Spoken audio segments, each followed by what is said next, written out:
I want to welcome you again to this Bread for the World event entitled Food Systems, Farm Workers, and COVID-19, an Equitable Recovery Through Advocacy.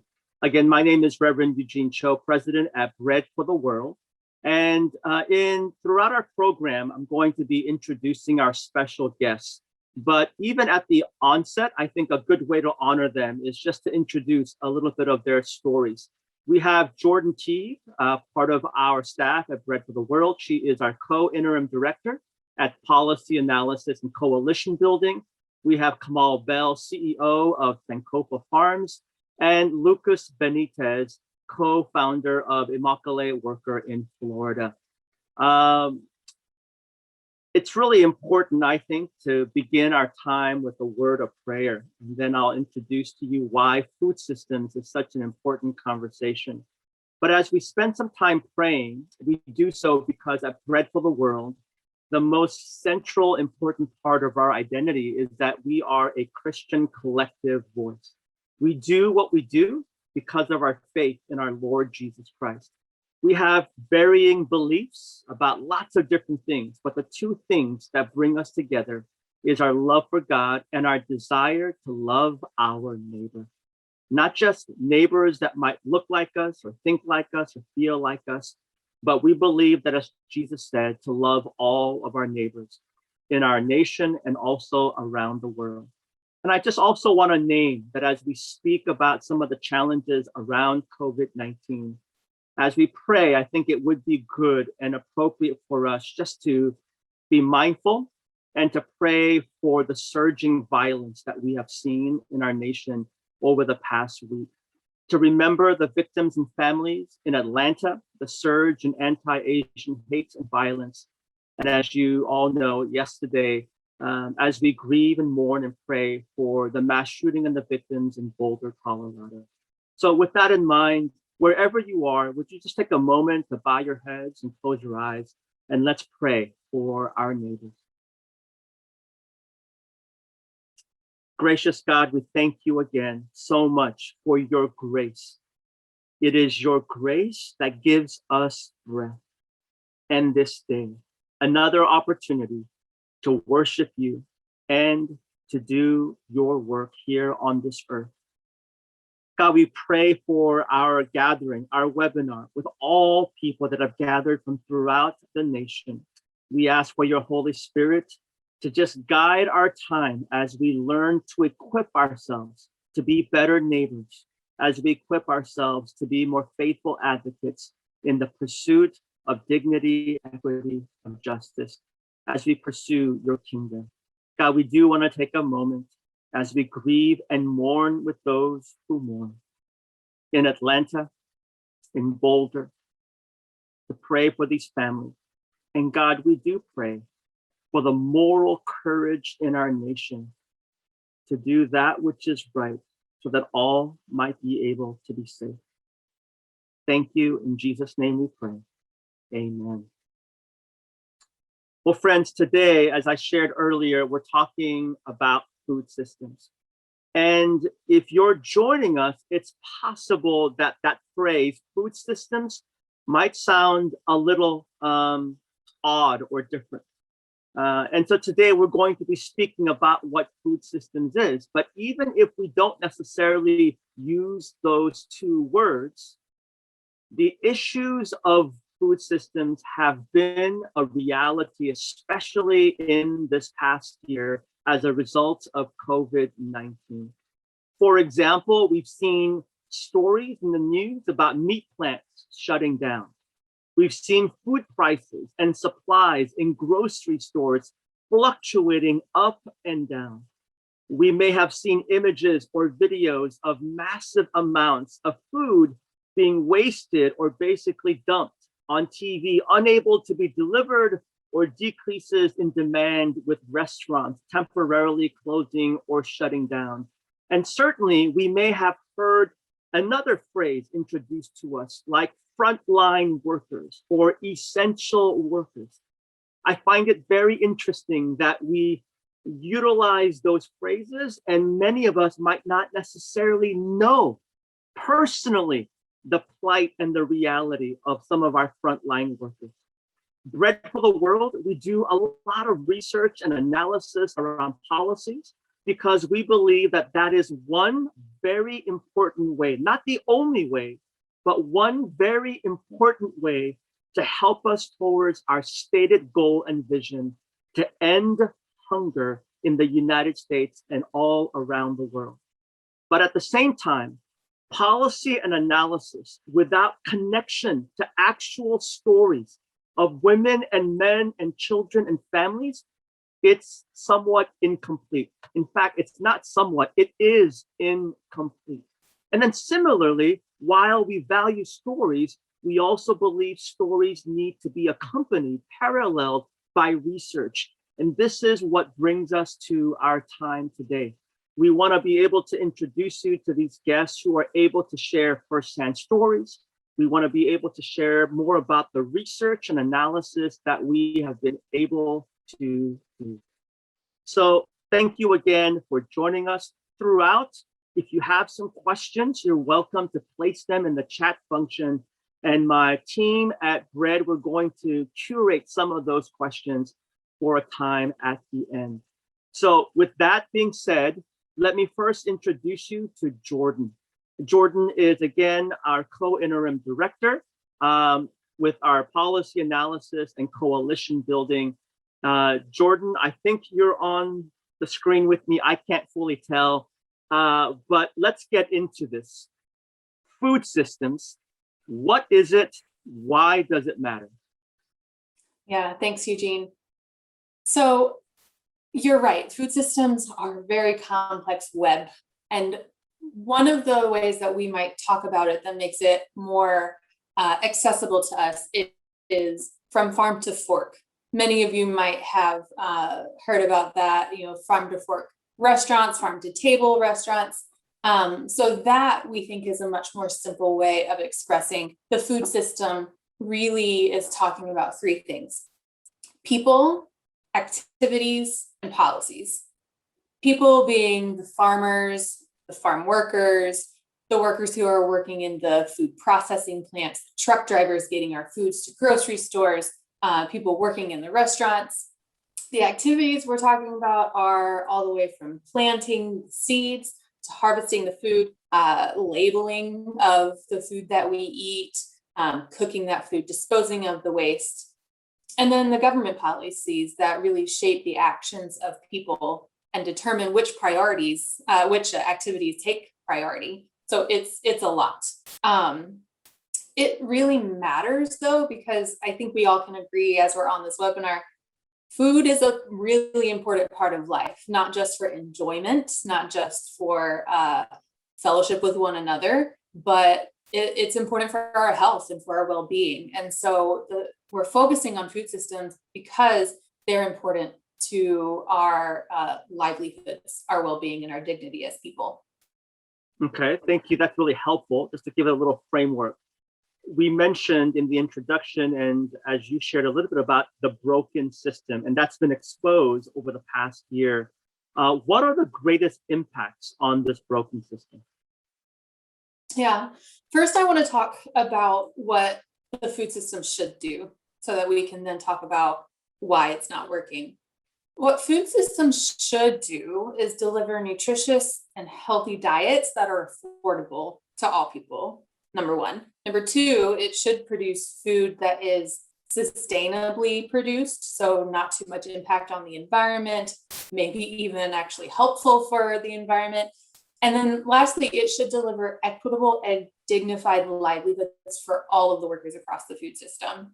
And just to make a plug, we do talk a lot about this in our 2020 hunger report. So if folks really want to dig into these issues in more space than we have here, please do visit that and dig into that report.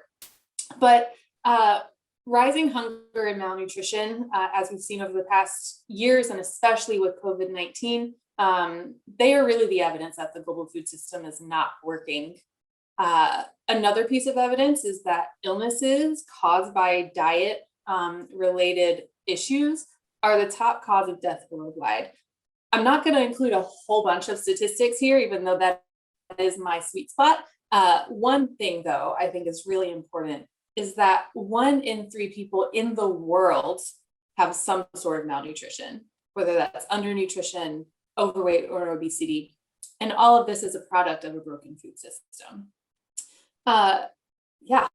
Well, say that one more time. I feel like that's really important. Can you say that one more time? Yeah.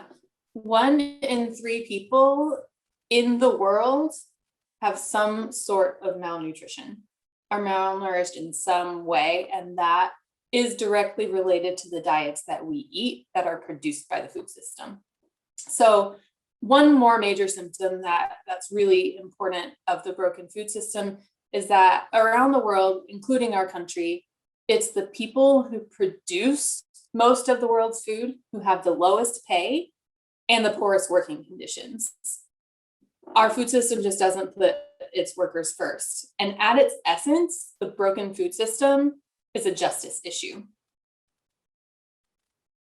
That's really helpful. And I think it really is a challenge to every single one of us, especially in this past year when we have been told about the importance of essential workers and frontline workers. And yet, if we connect the dots, we're just saying that it's more about lip service and there really isn't equity and fairness. So let's talk about COVID-19, because that has been in the headlines over the past year for all the obvious reasons. Can you just share with us a little bit about the impacts? What are the greatest impacts of COVID-19 on food systems, frontline workers, and onward? Yeah. Bread for the World has done a lot of monitoring of this over the last year. I'll first talk about the global food system. And by that, I really mean food systems in lower and middle income countries, which is where Bread for the World has focused. In the beginning of the COVID pandemic, everyone went into lockdown, our country included, other countries included. And if you really think about it, when folks are not able to leave their houses, farmers aren't able to go to their farms and harvest or plant. And neither are the farm workers who work on those farms. When roads are closed because people aren't supposed to be moving around, produce from the farms can't get to the markets. So that happened a lot in low-income countries, particularly, and particularly cross-border trade as well of particular foods was shut down.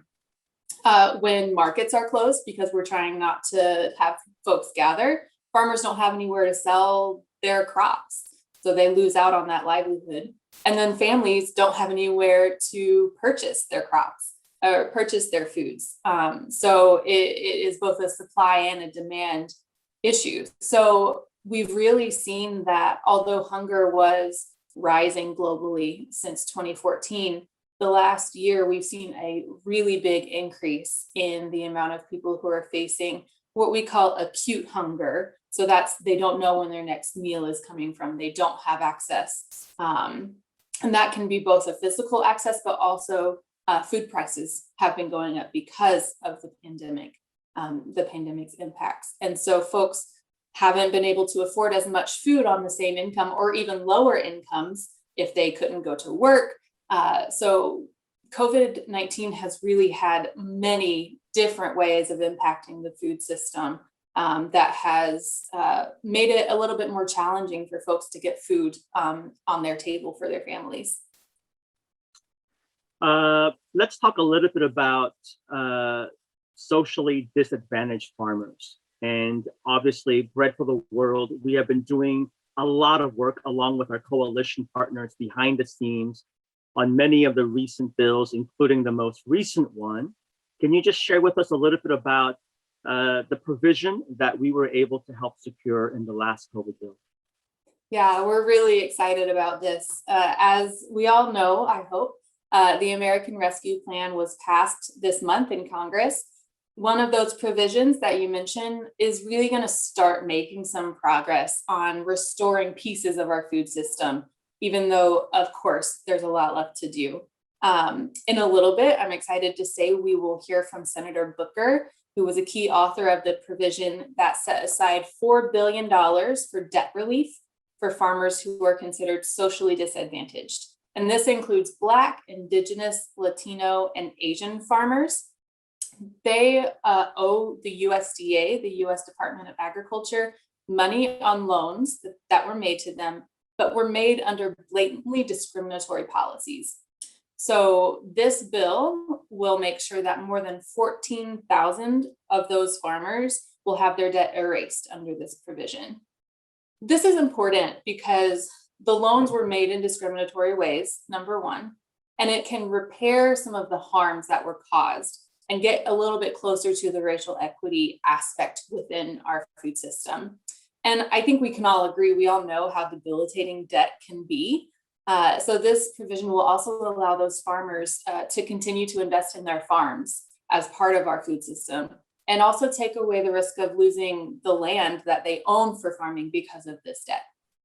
I also want to say, just announced today, USDA, the Department of Agriculture, said they're going to provide an additional $6 billion in pandemic-related assistance to farmers and producers, some of whom will be from the groups that I just mentioned. So, like I said, there's still a lot more to do to fix our broken food system, both here and in other countries, but these actions get us just one step closer to both repairing the harms caused by broken policies and to moving forward with a more just, a more equitable, and nutritious food system. Great. This is really helpful. In a short bit, I think we're going to be introducing this video from Senator Booker. But Jordan, for those that want to learn more about the work that you and Bread for the World is doing, can you just give us, where do we go? Yeah, thanks, Eugene. So many of you may be aware of Bread's offering of letters. That's the first place I'm going to point you to. I think we'll have a URL in the chat for you to go to. And this really is our main campaign this year of exploring the food system, what policies can be put into the food system. And I do want to flag, we are focusing on different themes within the offering of letters this year. Racial equity, which we did touch on, climate change, and economic justice all have impacts and are impacted by our food system. So bread.org/OL is where folks can go to learn more. Great. Just to refresh everyone's memory, Bread for the World is a Christian collective voice urging our lawmakers to help end hunger in our nation and around the world. We are a nonpartisan organization working in bipartisan ways. Let me pause for dramatic effect because it is very, very challenging. But this has always been our call and our invitation, where our allegiance, our loyalty has nothing to do with political parties, but as, again, founded by God's love for us and God's love for the world. So with that in mind, we're constantly working on many sides of the aisle, and we are really grateful that on this particular occasion, Senator Booker has chosen to film a video. Jordan, can you just give us a little context of this video before it gets aired? Of course. So as I mentioned, Senator Booker is one of the key authors of the provision on debt relief for socially disadvantaged farmers. He also has a bill out there called the Justice for Black Farmers Act, which this debt relief was pulled from. So Bread for the World has been cultivating our relationship with Senator Booker. You know, I think you're going to love this video. He seems to have all of our values in mind. So I'm excited to point you to Senator Booker's video. I can't tell you how impressed I am with Bread for the World, for fellow Christians to be coming together and understanding the urgent demands of living a Christ-centered life, that we should be living a radical love. And love is not sentimentality. Love is not artifice. Love is service. Love is sacrifice. Love is empowering and enabling and helping your fellow human. Love demands, and you all are meeting some of the urgent demands of this moment, especially on focusing on issues of our broken food system. I'm actually stunned at how we are the wealthiest nation in the world, but our food system is literally and figuratively impoverishing us all. We have a federal government here that tells us through our health departments that we should be eating Over half of our meals should be vegetables and fruit.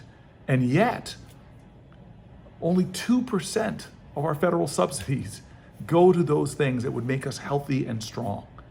And because of that broken system, we see these large food companies are cheapening the unhealthy foods to the point where children in the low-income neighborhood in which I live can go to a corner grocery store and can find a Twinkie product cheaper than an apple. Well, we are a nation that has food deserts. We are a nation that puts toxic chemicals on our crops that poison our people.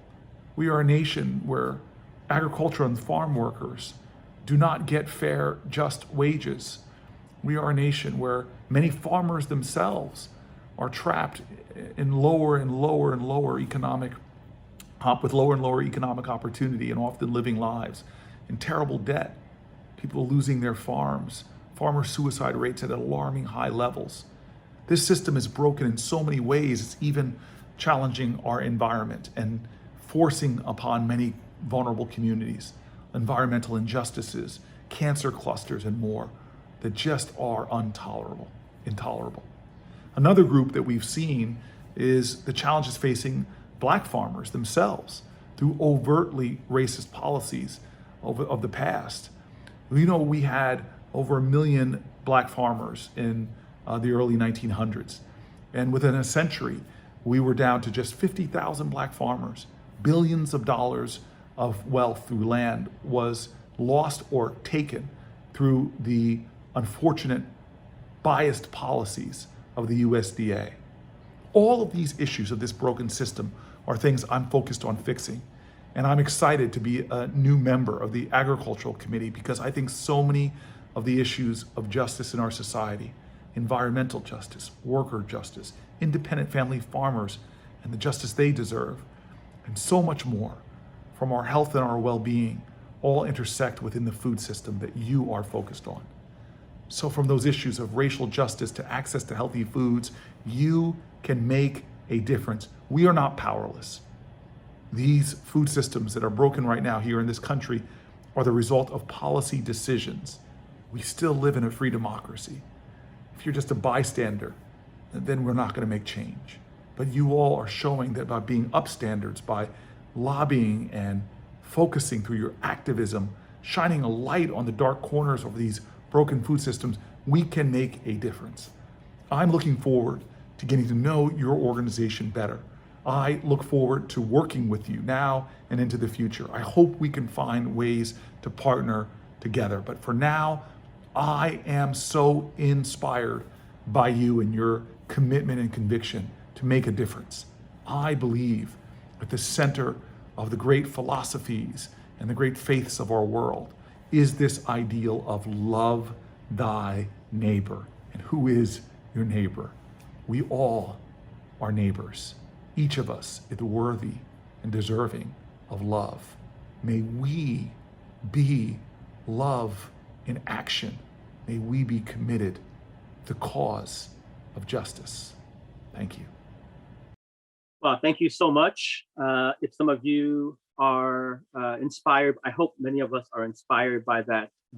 We believe that hunger is not a partisan issue. And so we're always eager to work with leaders on both sides to, again, advance this vision to help end hunger.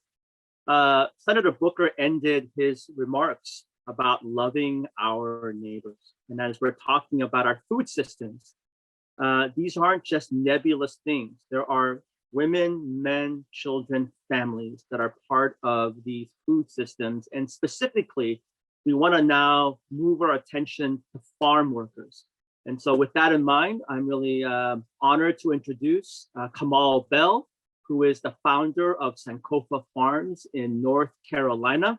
Brother, welcome. And we're so glad that you're here.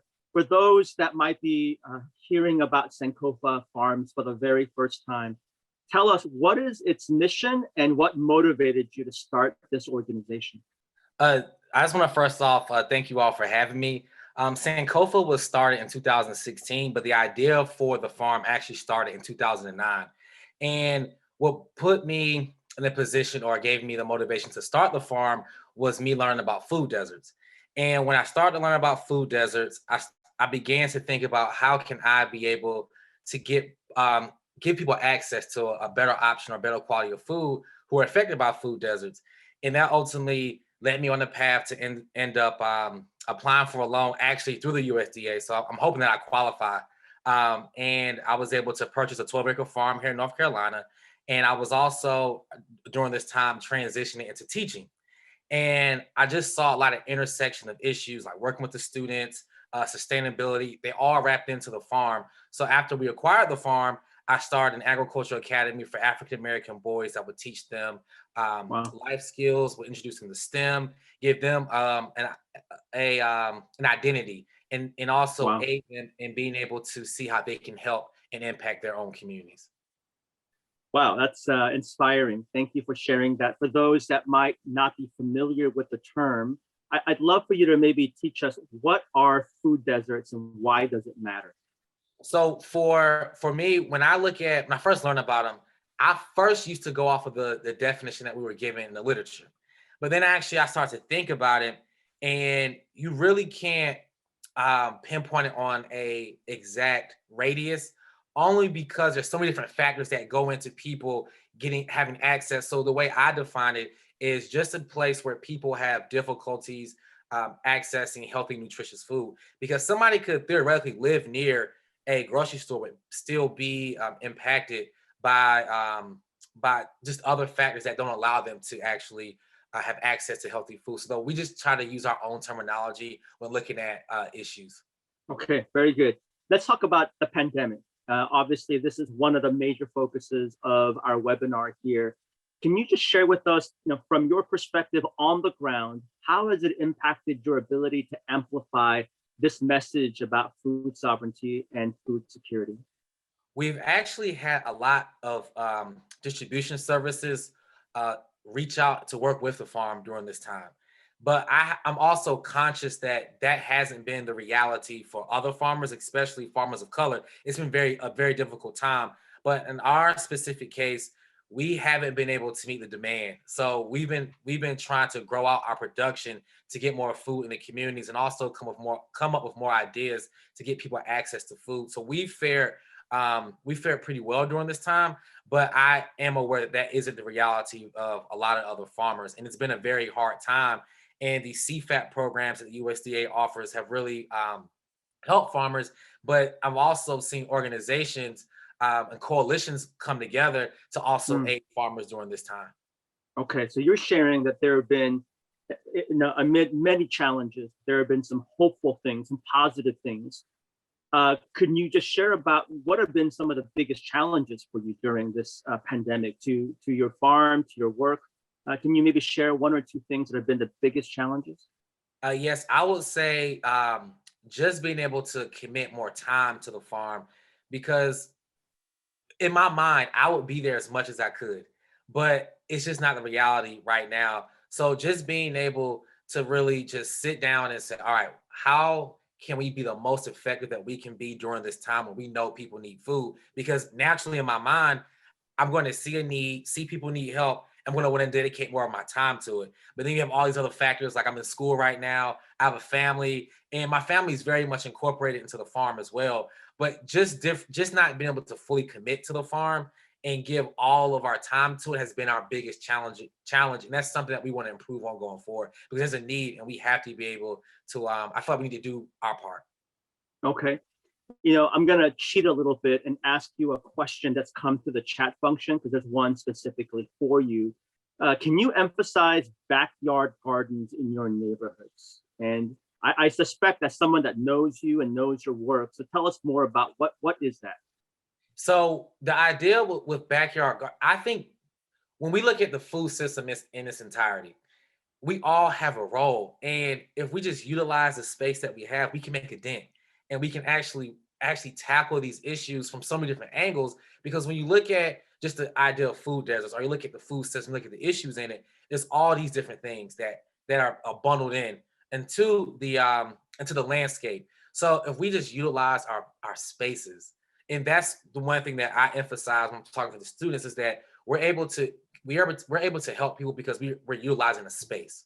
So whether that's in your community, whether it's a full-fledged farm somewhere, whether it's an acre, whether it's 0.3 acres, we have to begin to start utilizing what's immediately around us. And we're actually going to be offering classes and virtual trainings on how people can transition their backyards into gardens, because I think that's something that we're going to be doing this year at my house.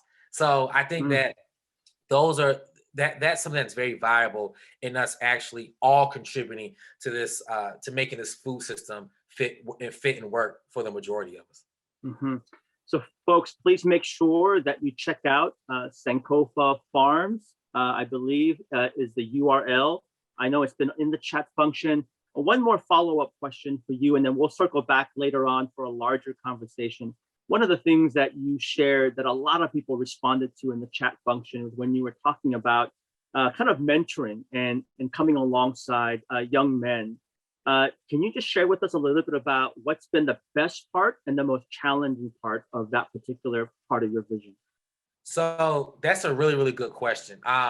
The best part is just watching our students grow. I've been working, or I'm not going to say we've been working together, me and the students, with two of them since they were in 7th grade. And now one of the students is getting ready, like college is for everybody, but this particular student is deciding to go to an 1890 land grant and major in agriculture.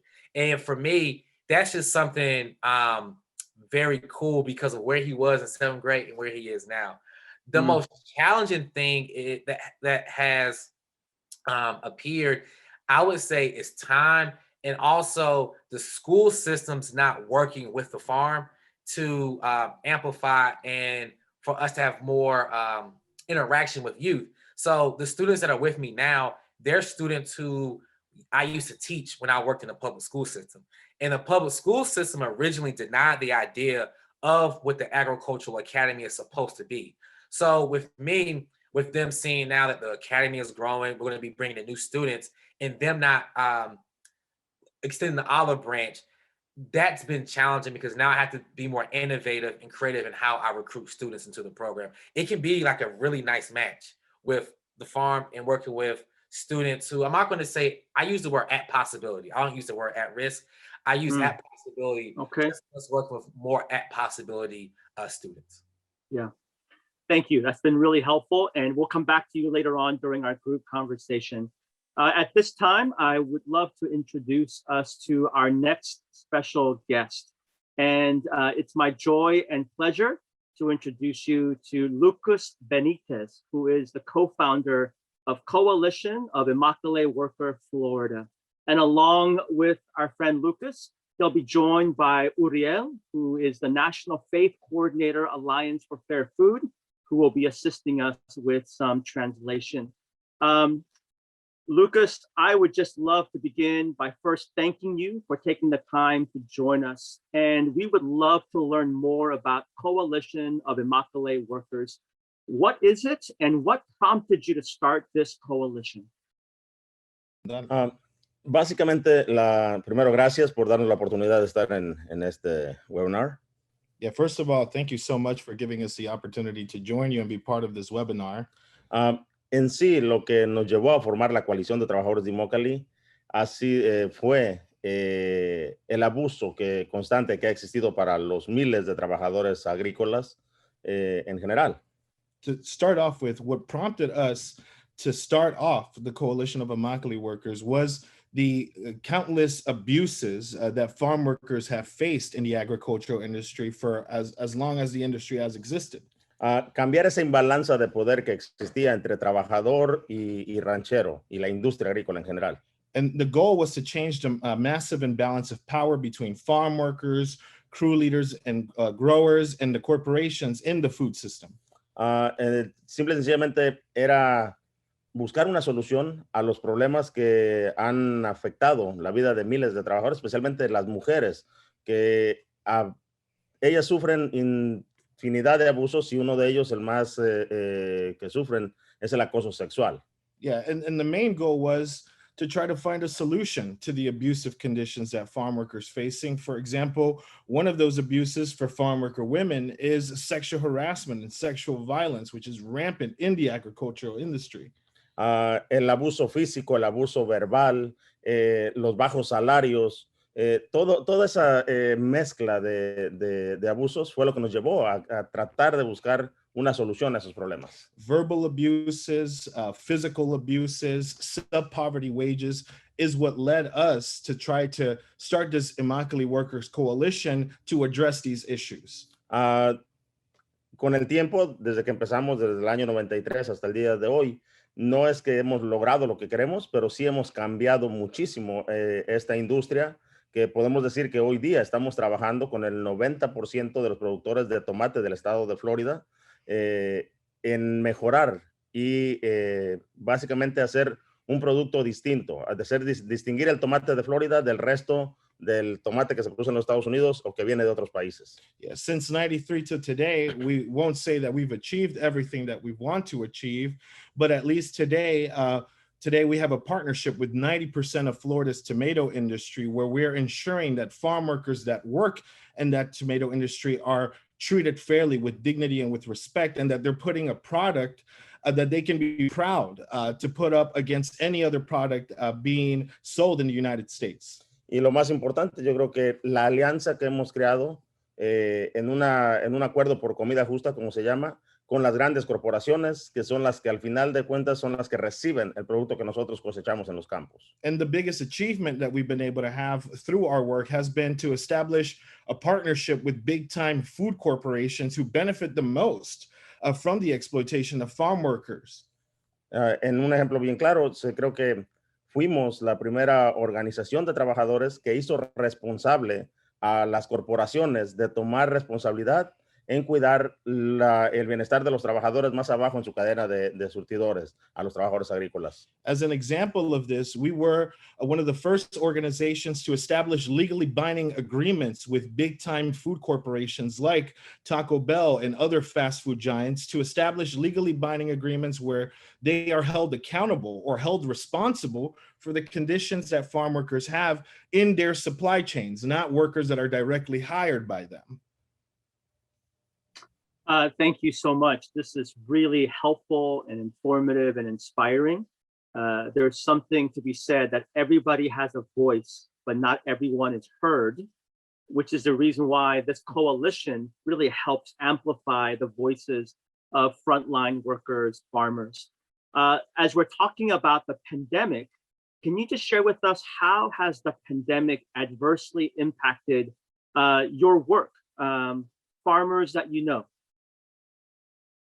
En sí, la pandemia ha venido a cambiar en total el trabajo de la organización como coalición y el trabajo de los trabajadores que recogen las frutas y vegetales. Yeah, really, this pandemic has shifted almost entirely the work of our organization right now in order to work to address these issues, but also it has affected directly the day-to-day lives of the farm workers who are working in the fields to put food on our tables. Básicamente, los trabajadores agrícolas nos llamaron trabajadores indispensables.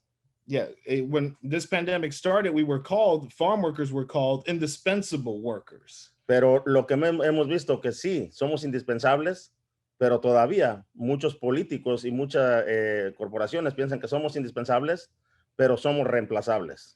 But what we started seeing was that even though they were calling us indispensable, we started seeing politicians and corporations, though they're calling us indispensable, they're also seeing us as replaceable. Y eso es lo que no estamos dispuestos a aceptar. Es básicamente, los trabajadores hemos sufrido definitivamente por el medio de transporte que uno utiliza para ir al trabajo, va aglomerado en camiones hacia el lugar de trabajo, regresas a tu casa, vives con 7, 8, 10 personas más, que cada quien trabaja en diferentes lados, tienes que vivir con ellos. Entonces, la pandemia nos ha pegado fuertemente porque si uno se enferma, ha contagiado básicamente a todos los que viven en la traila, en la casa, o si va en el camión un enfermo, igual ha contagiado a todo el grupo. Yeah, and we can't stand for farm workers that are essential workers to be treated this way. What we've been seeing is that COVID has impacted farm workers in an extreme way, be it in the way to the farm. Farm workers tend to travel to the farms where they work at in old school buses. There could be 30, 40, and I'm adding this. So on the way to the farm, you can get sick in that bus, right? There's no social distancing there. But let's say you manage to get back home. Often most farm workers tend to live in trailer homes with 8 to 10 other farm workers in the trailer home. So they're not allowed to self-isolate, right? And so what we're seeing is that farm workers are vulnerable almost in every aspect, be it in their job, on their way to the job, or even at their own homes. Entonces, básicamente para tratar de parar todo esto, hemos tenido que crear alianzas con organizaciones que muchas veces van a trabajar a países de tercer mundo, como Médicos Sin Fronteras, que fuimos a los primeros que trajimos aquí para que nos ayudaran a educar a nuestra comunidad, para que nos ayudaran a hacer pruebas de COVID-19 para ir identificando y aislando el virus lo más posible. Yeah, and so in order to address this lack of prioritizing of essential farm workers, at least here in our community, in our state, we needed to start looking for different partnerships with different organizations outside of our own country. We had to partner up with an organization that is known for typically going to third world countries, that is Doctors Without Borders. We needed to work with Doctors Without Borders in order to bring medical resources here to the Immokalee community, given that these COVID resources weren't necessarily available ahead of them. Entonces, seguimos trabajando para tratar de ahora traer también la vacuna para los trabajadores, porque en nuestro estado estamos completamente atrasados. El gobernador no le importamos, seguimos siendo los olvidados, no hay vacunas para trabajadores agrícolas como ya está pasando en otros estados y estamos luchando por eso, porque es tiempo de que empecemos también a protegernos para que exactamente las frutas y vegetales que se producen aquí sigan estando en las mesas de los Estados Unidos. Yeah, and at the same time now we've been shifting our work not only from testing, but to vaccinations, right? We know that now the big thing is about getting that vaccine. And unfortunately, the state of Florida is again among the leaders of not doing the best job in terms of getting those vaccines out to farm workers. And so us as an organization, we're doing what we can to put that pressure to make sure that essential farm workers are getting that vaccine, like in other states where essential workers are being prioritized,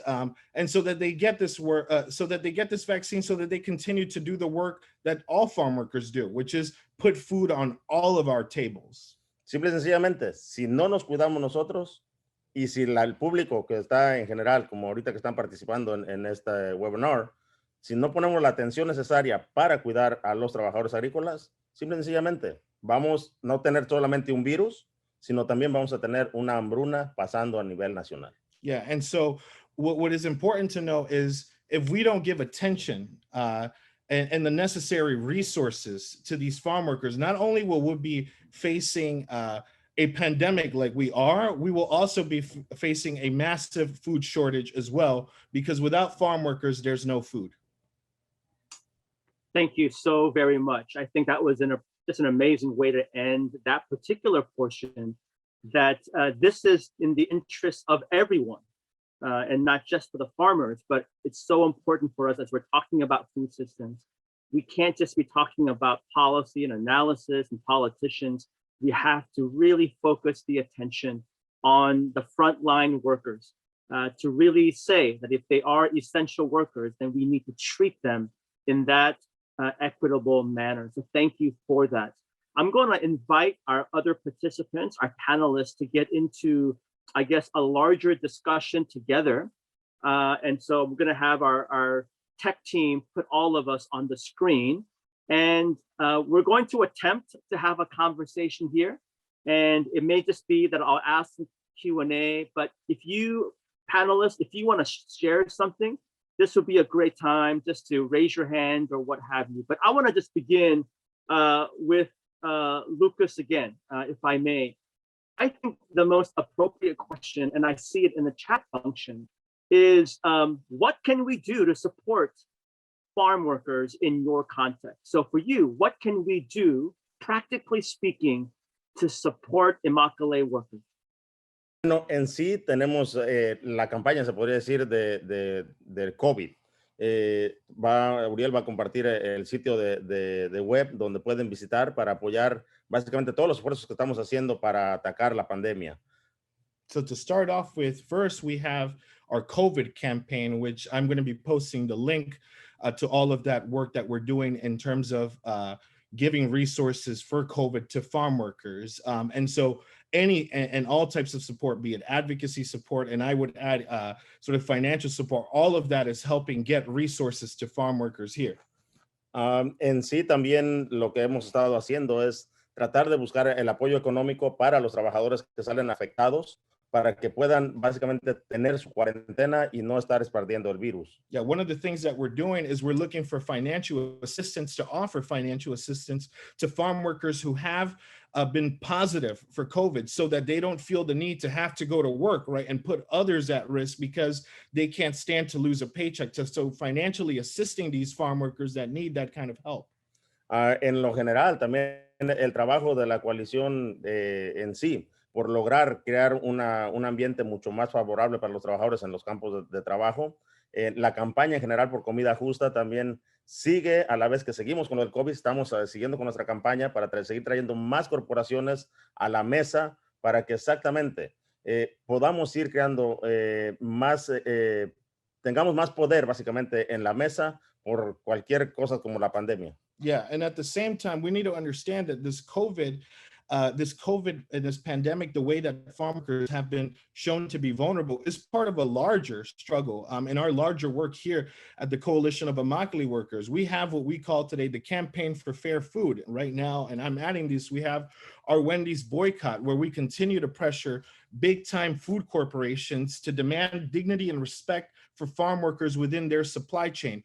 Only when farm workers are being treated with dignity, with respect, and are getting paid fair wages, that's the only time that they will ever stop being vulnerable to pandemics like the one that we're seeing today. Y en ese sentido, tenemos una campaña básicamente de una semana de acción para apoyar la campaña en contra Wendy's del 5 al 11 de abril, que también puedes poner esa información ahí. Yeah, and so to that end, we are calling for a week of action here in support of our Wendy's campaign from April 5th through the 11th, which we can link on the chat as well as a way that you can support at this moment.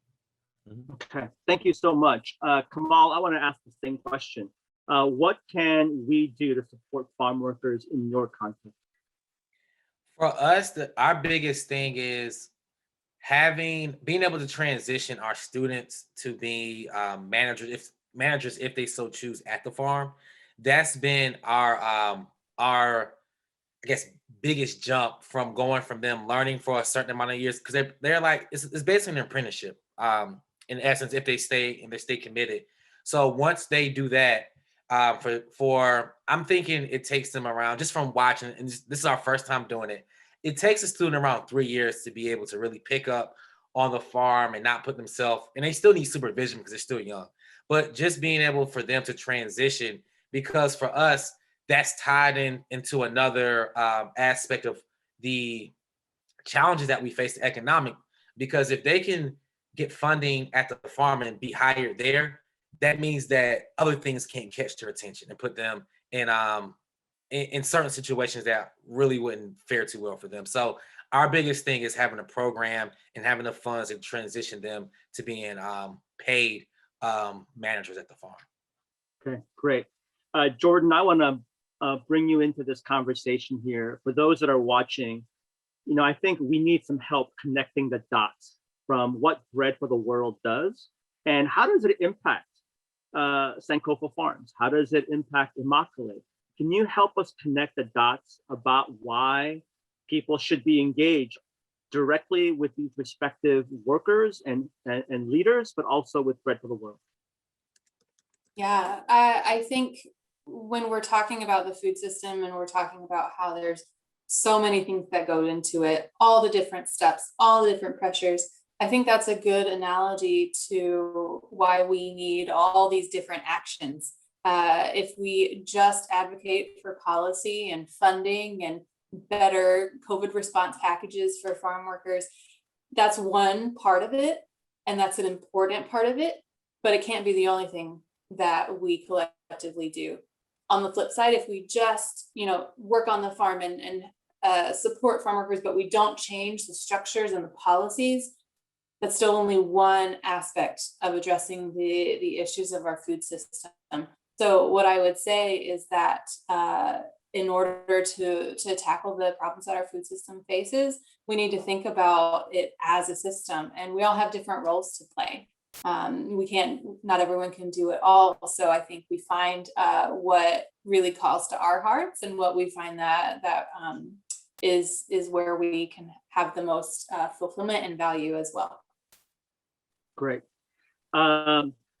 I want to ask a question, and then after that, I want to transition to some of the questions that have been delivered through our participants. And it might sound a little disjointed, but this is a question that I want to ask. So I want to be very selfish here and ask it, because I think when we do this work, sometimes it can be discouraging. There are some bad days, tough days, challenging days when we face discrimination, when we face injustice. When you are doing this work, it feels like we're running uphill. And every now and then we need to be reminded about what gives us hope and joy, or what gives us encouragement during this time. So as I listen to all three of you, actually, I feel really encouraged, but I want to hear from you. What gives you a sense of hope and joy in the important work that you do? So maybe Lucas, we can begin with you, brother. What gives you hope in this very important, tiresome work? Hay muchas cosas. Tengo dos hijos que están pequeños, y si un día tienen que ir a trabajar al campo, me gustaría que lo hagan.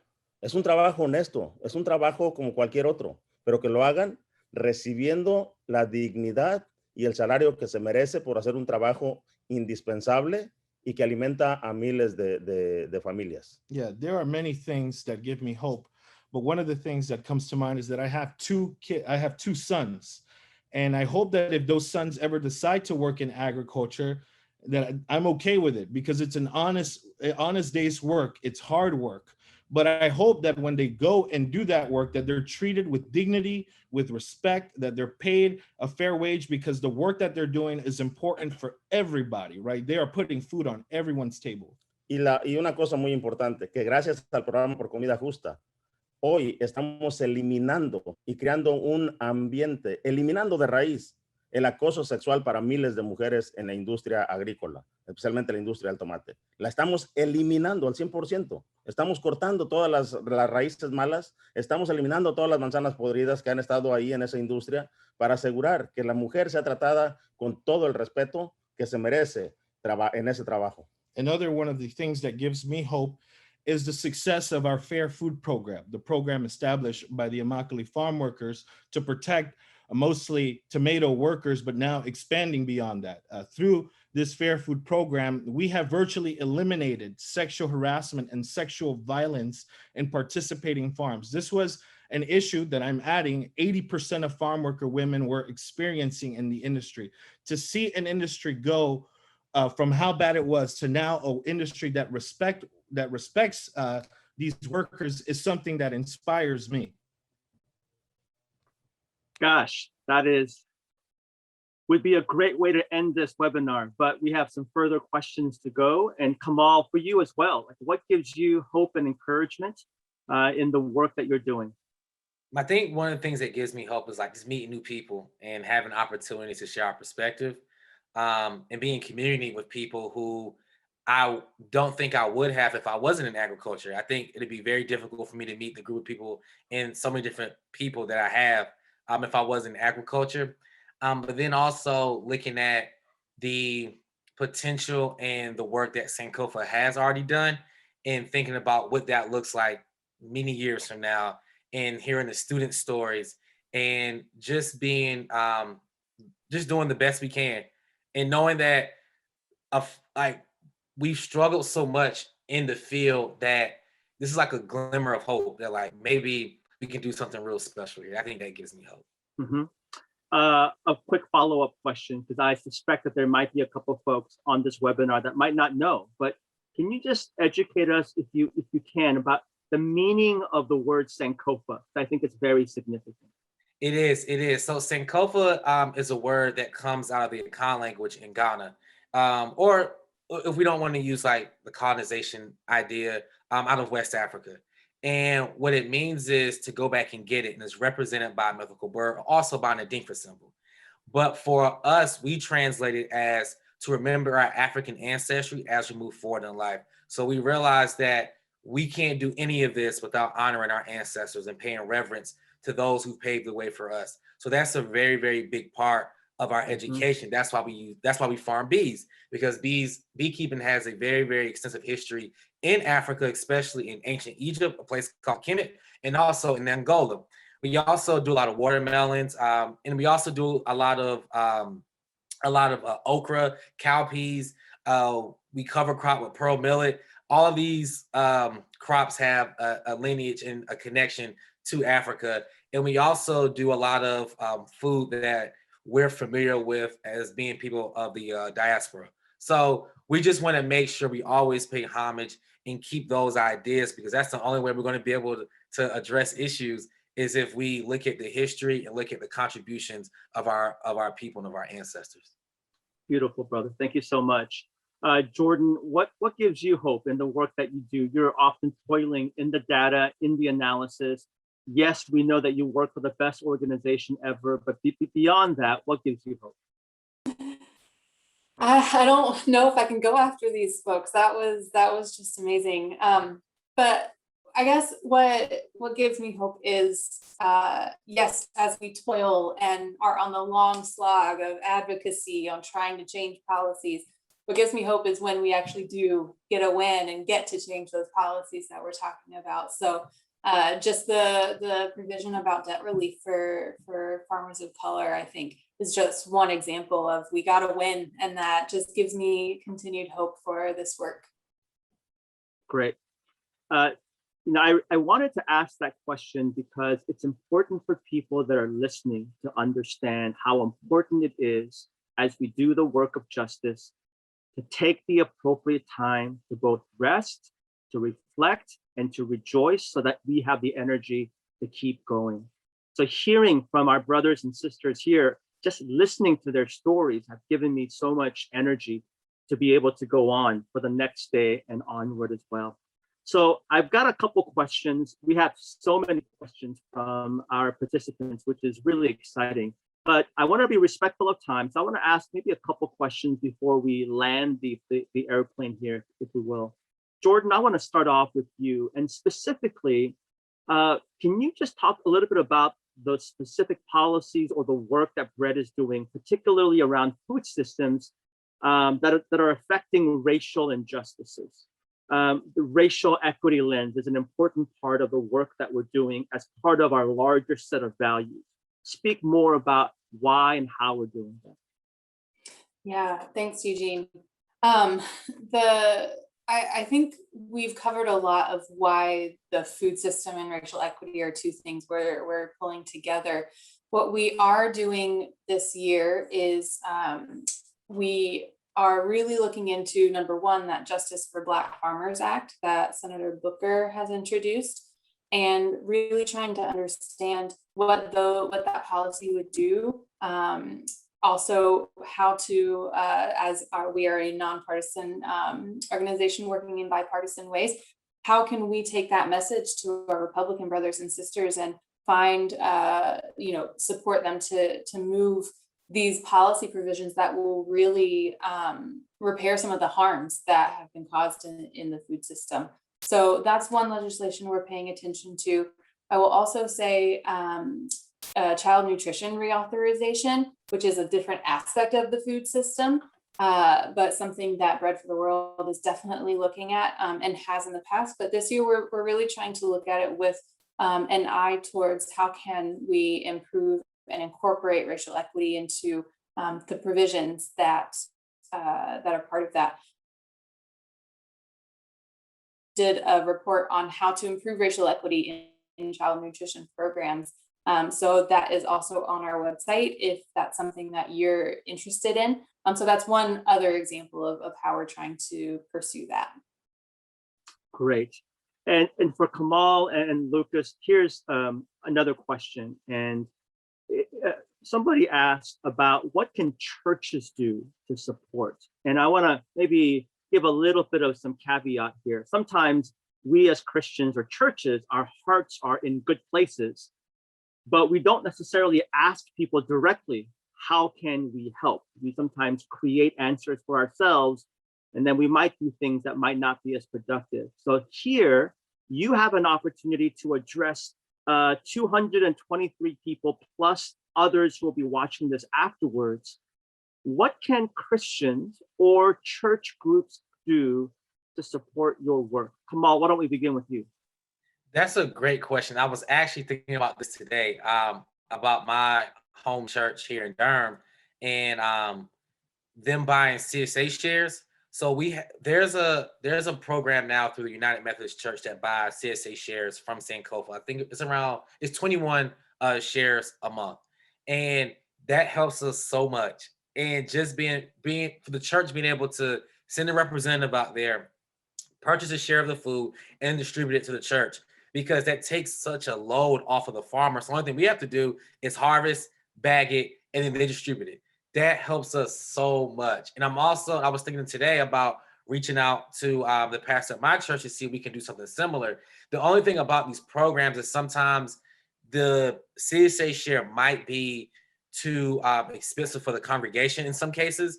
So outside organizations being able to offset that cost, that goes such a long way. That can be a university. That can be like in our area, UNC Duke. It can be another organization, but that helps us so much and eliminates a lot of the labor and a lot of the time that goes into us distributing the food, harvesting and distributing the food as well. Great, thank you. Brother Lucas.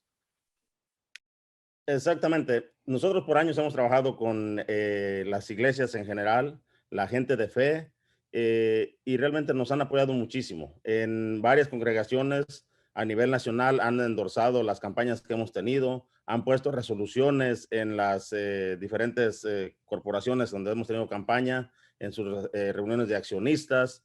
Hay muchas cosas que pueden hacer, pueden comunicarse directamente con nosotros.